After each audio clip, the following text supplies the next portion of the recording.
a lot of people probably don't know this because, again, I don't blame you for not knowing this. This is the kind of thing you know about if you're a journalist and you follow the careers of other journalists.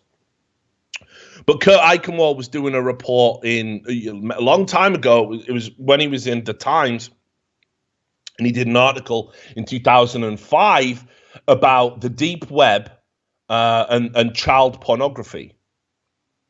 And his subject for the piece was an 18-year-old former child prostitute called Justin Berry, right?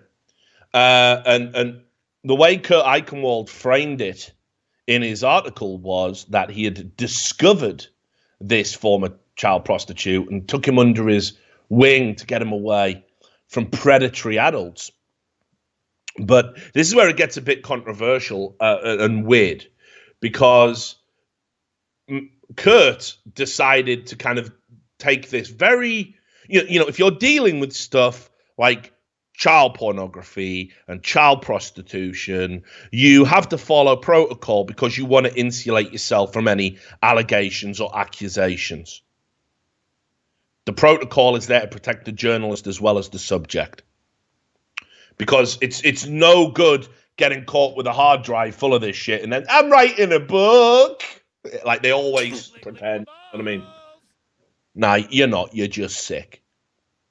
So Kurt Eichenwald kind of took this former child prostitute under his wing, which I suppose is noble enough.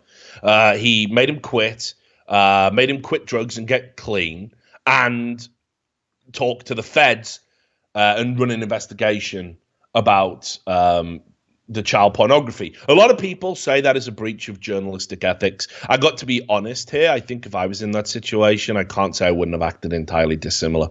I think you're not supposed to have that kind of relationship with a subject. It is inappropriate. It is improper. But we're talking about a child. That's in a very bad place. And I don't blame Kurt for this part.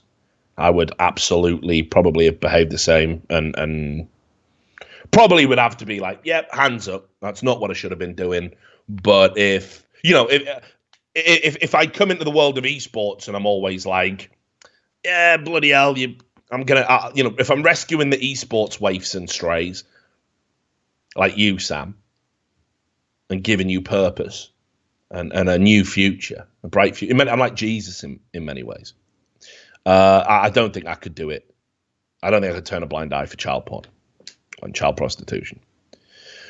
So anyway, he has this personal relationship with this guy, which gets him criticized. But then this is where it gets really weird. There was a $2,000 cashier's check, which was sent by Kurt Eichenwald. And it turned up when they were trialing a guy from Michigan who had been charged with criminal sexual conduct. And nobody knows what this $2,000 was for. Why would Kurt Eichenwald be paying $2,000 to a child pornographer? This $2,000 was not declared as expenses. It wasn't declared to editors. Another thing you have to do, for those that don't know how journalism operates, let's say, first of all, it's very unethical to be paying for stories full stop, but we all know what goes on, because once you have that financial relationship, it can be argued that you're inducing somebody to lie, whatever.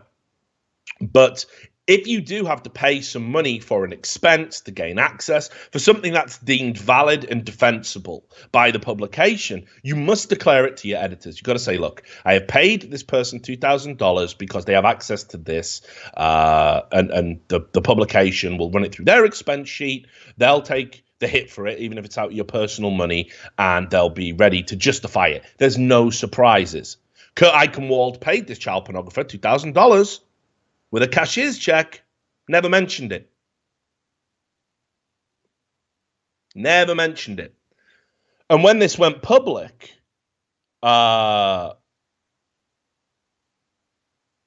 he just did some weird rambly defense. He did like 2,500 post on a journalism website called Romanesco. And he said he sent the check as a private citizen in an effort to find and help the kid that he'd taken under his wing, and it was repaid back to him by the family of the kid when the story was reported. I mean, you know, this still leaves a lot of fucking questions, doesn't it? So, I guess this whole segment was good. I thought it might be funnier than it was. It's going to get funny, okay? But just on a very serious and real note, a man who over 10 years ago paid money undisclosed as a private citizen that found its way into the hands of a child pornographer is now looking at shit like this on the internet.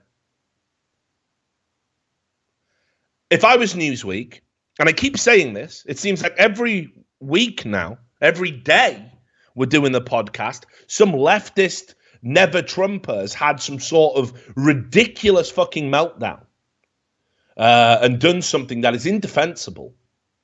As you might be like, oh, don't kink shame him. You got to look at the whole picture here. Okay, you got to look at the whole picture. This might get dismissed as being a bit of fun. You know, hey, we've all done it. We've all looked at hentai. You know, whatever you want to say, however you want to dismiss it. But the reality is that appropriate for a guy who works at Newsweek? Is it appropriate for a guy who does investigative journalism? Is it appropriate for a guy who already has these question marks next to his name because $2,000 of his own personal money found its way into the hands of a child pornographer? I got to say that I there's some concerns there for me. Now let's get back to it's all right. We're gonna go back to Comedy Road. Like all the kids watching the show are like, oh, I don't like it here, Richard. It's all serious. And it's dark and weird. And Kurt's looking at me with his eyes. It's all right. It's all right. I know the way back. I know the way back to comedy. If you follow me, we're going to get back to comedy. Okay?